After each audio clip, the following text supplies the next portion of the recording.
Nagising si Sandra sa pamilyar na amoy. That was someone's favorite perfume scent. Nang may dilat niya ang mga mata, ay nakita niya itong nakangiti sa kanya na nakataas ang kilay. "Hey, how are you feeling?" Agad na tanong ni Glyza. Hindi naman siya agad nakasagot at naramdaman na lang niya na pinunasan nito ang pisngi niya. Hindi man lang niya napansin niyon na tumutulo na pala ang luha niya. "Shh, I'm here, okay? Huwag ka nang umiyak." Wika nito saka hinagod-hagod ang likod niya. Umayos naman siya ng upo, saka yumakap kay Glyza. "You're braver than what you think, right? Lahat nalalagpasan mo, kaya pati ito ay malalagpasan mo rin." Dagdag nito, hindi niya alam pero kahit anong pigil niya sa luha niya, ay patuloy pa rin itong umaagos. "Glyza, parang nauubos na yung puso ko. Ang sakit." Naiiyak na wika niya. "Hindi ko ginusto to pero nangyari. Ayoko ng ganitong pakiramdam. Sobrang sakit." Dagdag niya, hinagod-hagod naman ni Glyza ang likod niya na pilit pinapatahan siya. "It's okay. You can get through this, Sandra." Wika nito, na pilit pinagagaan ng kalooban niya. "Once I received the call from someone na may nangyayari sa'yo, I immediately booked flight to Manila. I want to see you and to know if you're okay. I just can't stand seeing you like this." Wika nito. Pinahid naman ito ang luha niya, saka kumala sa pagkakayakap at tumingin ng diretso sa mga mata niya. "What happened is really not your fault, okay? Kaya magpalakas ka at susugod tayo dahil ang mga tulad natin ay hindi agad sumusuko. Lalaban din tayo dahil walang pwedeng umaapi sa ating mga Di Guzman." Wika nito. Wala naman siyang sinabi at tumangulang. "And for your husband, what's your plan? Fight or sight?" Tanong nito. Hindi niya alam ang isasagot. That's their saying kapag nagmahal sila.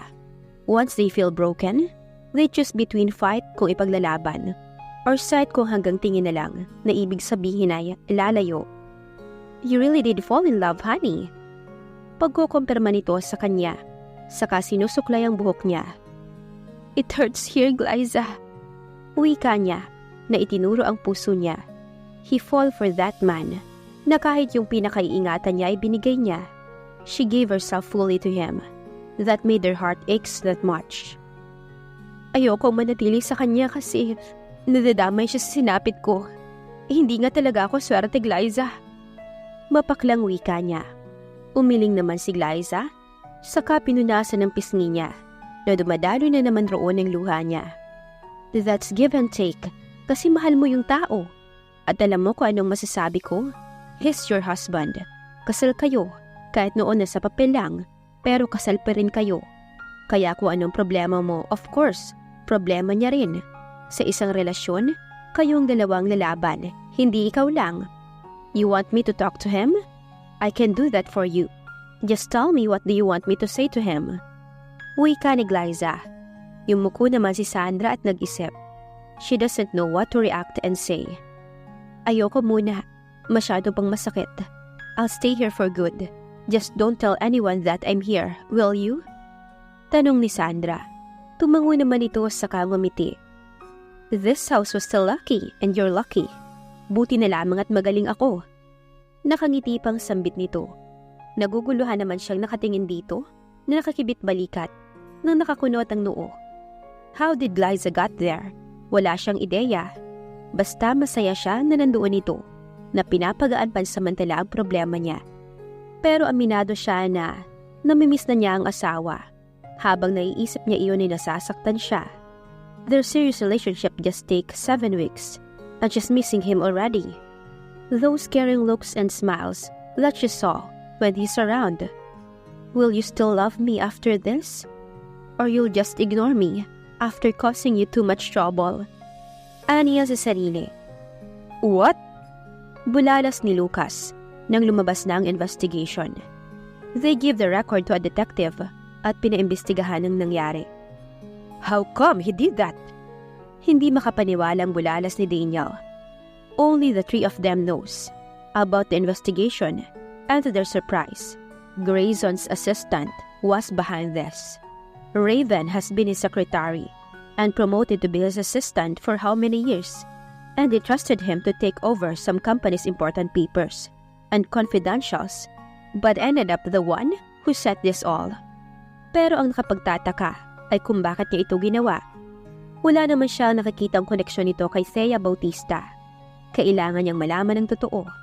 Sa tulong ni Daniel at Lucas, they managed to observe Raven dahil hindi kumbinsido sa nalaman. Raven can't do that.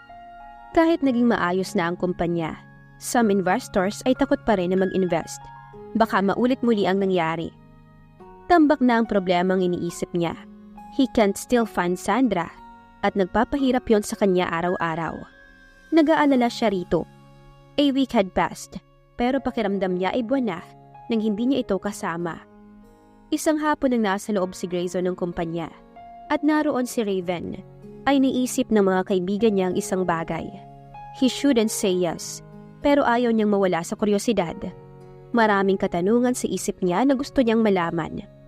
Naglalakad si Raven sa hall ng building, patungo sa security staff room, at sikreto niya itong sinusundan hanggang sa pumasok ito sa isang abandonadong kwarto roon. Hinintay niya itong lumabas, but seconds, hindi pa rin ito lumabas. Kaya lumapit siya rito at nakinig sa labas ng pintuan nun. "Hey honey, can't we just leave?" Rinig niya ang pamilyar na boses ni Raven. "I'm still doing something. I can't easily give up on this. Remember, we planned this before, and now we're almost done. You still have something to do for me." Rinig niya sagot ni Thea sa tanong ni Raven. Now he knew it. They both have connection. He believed it now. Raven was betraying him. They had an affair. Naikuyom ni Grayson ang kamao sa narinig. How come he didn't know this? Sandra blamed herself for what happened. Nagawain naman pala ng assistant niya at ex-girlfriend niya. "We already did what you promised. Tapos na ang lahat. You get the revenge you wanted." "Why? Are you planning to betray me? Yun ba ang gusto mo? Akala ko ba mahal mo ko? Lahat gagawin mo para sa akin. What's this?" "It's not that, okay?" "Yes, it is. You don't love me." "I do. It's just that I don't want to do this anymore. Let's eat together later." Rinig niyang aya ni Raven sa kausap. Naglakad naman siya sa hall at naghintay sa lobby ng kumpanya. All this time, niloloko pala siya ni Raven, his most trusted secretary. Chairman even trusted Raven for everything. He's the reason why Sandra left at lumayo sa kanya. Nang makita niya itong naglakad palapit sa kanya pa itong tinitigan. Saka naikuyom niya ang kamao habang palapit ito nang umiti pa sa kanya. "Great." Hindi na nito natapos pa ang sasabihin nang inambahan niya na ito ng suntok. Natumba ito sa lakas ng pagkakasuntok niya. Nag-iinit ang kamay niya at gusto itong sugurin dahil sa galit. Marami namang taong nakiusosyo at nanonood, pero wala na siyang pakialam. "I should have known since before. Traidor ka, Raven. Pinagkatiwalaan kita at ganito ang gagawin mo sa kumpanya." Galit na sigaw niya rito. Tumayo naman si Raven habang hawak-hawak ang nasugatan na labi. Saka tumayo niyang maayos at pinagpagan ng nagusot na damit. "Mr. Martinez, what are you talking about?" Tanong nito kaya sinapak niya ulit. "Hey pare, stop it!" Sigaw ni Daniel na kararating lang. Hinawakan nito ang braso niya. "Tama na, marami nang nakakakita." Pero hindi siya nakinig. Kinain na siya ng galit niya. Lahat ng ito ay kagagawan niya. Sandra was gone. Kaya tama lang na itong kaharap niya ang magdusa at hindi si Sandra. "Ginamit mo ang inosenteng tao para sa gusto mo. Bakit? Ano bang ginawa ko sa iyong mali? Anong ginawa ko sa iyo para saktan mo yung taong mahal ko? Sandra was innocent with this. Ginamit mo ang pangalan niya para sirain ang kumpanya. Ngayon, masaya ka na? Nagulat ka ba na naibalik ko ang pera? Hindi ka nababagay sa lugar na to, Raven. Guard!" Sigaw nito. Saka nilingon ng papalapit na security guard. "Get him out!" Utos ni Raven. Dahan-dahan namang lumapit ang guard kay Raven. They knew him, kaya di sila makapaniwalang magagawa iyon ng sekretarya niya. "Now!" Sigaw niya. Wala na siyang alam kay Thea. Basta mawala na sa paningin niya si Raven at mahanap si Sandra. He had to deal Thea later. Hindi siya makakapayag na hindi ito magbayad sa mga kasalanang nagawa nito sa kanilang mag-asawa. Okay guys, tapos na ang drama. Back to work. Sigaw ni Daniel na ikinukumpas pa ang kamay sa Eric. Saka tinuro ang daraanan para sa mga empleyado. Nagsialisa naman ang mga empleyadong nanonood roon habang nagbubulong-bulungan. Tinahak na ni Grayson ang daan patungong elevator at pinindot ang floor patungo sa CEO's office. Nakatiimbagang na pumasok siya roon at pabagsak na sinara ang pintuan ng opisina niya. Nagulat naman ang ibang empleyado na naroon, kahit ang babaeng sekretarya niyang si Jenny. Naupo siya sa swivel chair niya at nasapo ang ulo saka sinuklay ang kamay sa buhok niya. Kainis! Sigaw niya, saka naihilamos ang kamay. Nagpupumilit siyang pumasok. Wika ni Lucas, nakakapasok lang sa opisina niya. Tinawagan naman niya ang intercom ng babaeng sekretarya niya. Iligpit lahat ng gamit ni Raven at itapon sa labas ng kumpanya. I'll give you 20 minutes to do it. Kapag hindi pa natapos, I'll fire you. Wika niya. Saka agad ibinaba ang telepono. Hey, don't you think you're too much? Wika ni Daniel. Masama naman siyang nakatitig rito, kaya tumikom rin ang bibig nito. He's not too much. Traidor si Raven. Ginawa niya lang ang dapat niyang gawin na paalisin ang lalaki. Maling ginamit nito si Sandra para sa paghihiganti. Even he did not care for Sandra before. Pero ngayon na mahal niya na ito, ay ayaw niyang nakikitang nasasaktan ng asawa. At lahat ay gagawin niya. Malinis lamang ang pangalan ni Sandra. Whatever they planned with Thea before, nakatatak na sa isip niyang magkakampi ang dalawa. Tumayo naman si Grayson, saka kinuha ang cellphone na nakalapag sa mesa niya at lumabas ng opisina. Saan ka pupunta? Sigaw ni Lucas, pero hindi na siya sumagot at tahimik lang na tinahak ang daan patungong elevator. Are you feeling better now? Tanong ni Glyza kay Sandra nang makatulog siya ulit at magising ng tanghali na. Tumango naman siya saka umayos ng upo sa kama. That's our Sandra, matapang. How did you know I'm here? Tanong niya rito. Kung kanina'y hindi niya na itanong, ngayon ay gusto na niyang itanong dito. Nung nabalitaan ko na napunta sa iyo ang pera ng kumpanya na nakalaan para sa mga proyekto, nagpaimbestiga na ako ron. Ang sabi sa akin ni Danica kasama mo si Grayson at hindi mo pa raw alam. Saka nalaman ko na lang na nawala kayo ni Grayson. Alam kong tinago ka niya at inilayo sa gulo. Hanggang sa malaman ko na sa isang isla pala ang pinagdalhan niya sa'yo. Akala ko hindi ka niya iiwan. Pero nalaman ko na bumalik siya sa kumpanya. Kaya pinahanap na kita sa isla na yon. Pero nahuli yung inutusan ko. Hanggang sa nalaman nilang nawawala ka. I asked my contact to look for you. Hanggang sa malaman niyang nandito ka. You don't have to worry. Because I'll always be here for you. I promise to Tito Ramon to take good care of you. Hanggat hindi ka pa nakakahanap ng taong mag-aalaga sa iyo habang buhay. Thank you, Glyza.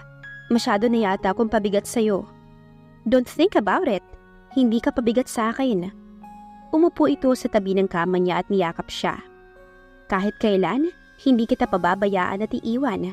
You have to remember that. Whatever happens, nandito lang ako para sa iyo, okay? Tumango naman siya at yumakap sa bewang nito. Thank you, Glyza. Napakaswerte ko dahil lagi kang nandyan sa tabi ko. Wala yun, sagot nito. Sandaling katahimikan ng namayani sa kanila. Bago ito ulit nagsalita. Do you want to talk to him? He has a lot of things to explain. You want me to bring him here? Ayoko, Glyza. Natatakot ako na baka galit siya sa akin. After what she had done in his company, hindi niya alam kung anong mararamdaman ng asawa sa kanya. Grayson might be mad at her. At ayaw nitong makita siya. Sandra, trust me, he had a reason and a lot to explain. Just this once. Kung ano man ang sasabihin niya, alam kong katotohanan yun. Alam mo ba kung ano ang ginawa niya? My informant told me that Grayson take risk and everything just to protect you and clear your name. Paninigurado nito sa kanya. Tumingin naman siya rito sa kadahan-dahang tumango. Now, you have to clean yourself and I bought you dresses. You can choose what you like. Okay. Maghihintay lang ako sa labas ha, okay? Tumango naman siya sa kadahan-dahang tumayo. Nang maiwan na siya mag-isa, wala sa sariling napatingin siya sa salamin. Saka kusang tumula ang luha sa kanyang mga mata. Ngayon isa lang ang gusto niyang malaman. Nais niyang marinig ito mula kay Grayson. Alam niyang masasaktan siya, pero nais niyang subukan. Mahal ba talaga siya nito? O ginawa lang nito iyon gaya ng sinabi ni Thea? Kapag nagsawa na ito sa kanya, iiwan na rin siya gaya ng ginawa niya kay Thea. Kinuha niya ang paper bag na nilagay ni Glyza sa sofa na naroon saka pumasok sa banyo. Grayson, ano bang plano mo? Habol ni Lucas sa kanya nang hindi siya umimik at sumakay lang ng diretso sa kanyang sasakyan. Napailing na lang ang mga kaibigan niya, saka sumakay sa kanya-kanyang sasakyan at sinundan si Grayson na naunang lumabas sa parking lot ng kumpanya. Nagpatuloy sa pagmamaneho si Grayson patungong residence ng mga Bautista. Patuloy naman sa pagbubusina ang dalawa niyang kaibigan sa likod. Pinulot niya ang phone niya nang tumunog ito, saka sinagot at nilagay sa hands-free mode ang phone call. Manang, napatawag ka. Nandito si Miss Thea, sir. Gusto raw makausap si Sandra. Sinabi ko naman na wala si Miss Sandra dito. Kaibigan raw siya ni Miss Sandra. Nasa boses nito ang pag-aalala. Hintayin mo ako dyan, Manang. Don't let her in. Opo, sir. Agad naman niya pinaharurot ang sasakyan at bumusina pa sa dalawang kaibigan na sumunod sa kanya. Now he had an idea how to end this. Pagkatapos ito, saka lang niya kakausapin si Sandra. He had to tell her how much he loved her. Hindi siya titigil hanggat hindi niya nahahanap ang asawa. Let me in! I want to talk to her. Hindi mo ba ako kilala? Kaibigan ako ni Sandra! Malakas na sigaw ni Thea habang nagpupumilit na pumasok sa mansyon. Ma'am, hindi nga pwede. Wala rito si Ma'am Sandra. Imposible. She tricked me and sent that voice record to me para siraan ako. I knew Grayson was here with her. Agad na bumaba si Grayson sa sasakyan at lumapit rito sa nagingit-ngit na babae. Honey! Lumapit ito sa kanya, saka yumaka pero umiwas siya at lumayo rito. That maid hurt me. Please come back to me. You know Sandra hurt you. She doesn't love you. Please come back to me. Thea, stop it. Angil niya. Saka winaksi ang kamay na nakahawak sa braso niya. You had done enough already. Umuwi ka na dahil wala kang mapapala rito. You should have stopped already, lalo na't nahuli ko na kayo ni Raven. No, that's not true. Wala akong kinalaman. Pumunta lang ako ng kumpanya para makita ka, yun lang. Saka inutusan lang ako ni Raven na pumunta sa isla mo. Ikaw mismong umamin sa ginawa mo. Hindi ko nga sinabi yun pero alam mo. Now, get out of here. Utos ni Grayson saka tumalikod. Saka naman nagsidatingan ng 4 na sasakyan. Alam niya ang mga kaibigan niya ang lula ng dalawa, pero hindi niya alam kung sino pa ang lula ng dalawa pa. Lumapit siya sa sasakyan ni Thea at binuksan ito. Get in. Utos niya. Lumapit naman ang babae saka yumakap sa kanya. Natanaw pa niya ang kaibigan niya na napakamot sa ulo at sumenya sa kanya, pero hindi niya maintindihan kung ano dahil abala siya sa pagtutulak kay Thea. Please, Grayson, please give me a chance. Pagmamakaawa nito. Umalis ka na, sumakay ka na, at umalis rito, bago pa ako tumawag ng pulis. No, please. Huwag mong gawin sa akin to. Mahal na mahal kita, please. Ano ba? Galit na wika niya.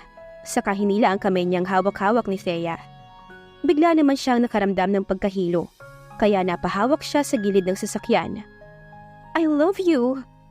Bulong ni Thea sa kanya, saka siya hinalikan sa labi. Humawak siya sa braso nito para itulak pero masyadong mahina ang katawan niya. Kahit anumang oras ay may hilo siya. Nangihina ang tuhod niya at umiikot ang paningin niya. What's happening to me? Imbis na itulak ito palayo, ay hindi niya nagawa. Bagaman ay humawak siya sa balikat nito para kumuha ng lakas. Matutumba na siya anumang oras. Kinapa niya ang tagiliran niya at nahawakan niyang isang bagay roon. Tiningnan niya na may galit sa mata si Thea, saka halos matumba na. Hey, Grayson! Rinig niyang sigaw ni Daniel, pero hindi na niya kayang ibuka ang mga mata niya dahil ilang sandali na lamang at pakiramdam niya ay mawawala na siya ng malay. Naramdaman naman niyang itinulak siya ni Thea papasok sa nakabukas na kotse nito.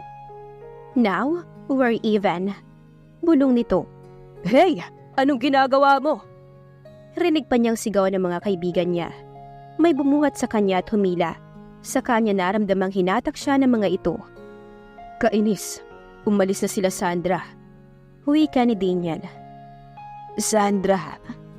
Naibigkas ni Grayson sa isip niya bago siya nawala ng malay. Paano ipapaliwanag ni Grayson ang nakitang tagpo ni Sandra? Abangan sa susunod na kabanata. Please like, share, subscribe for more updates. Maraming salamat po.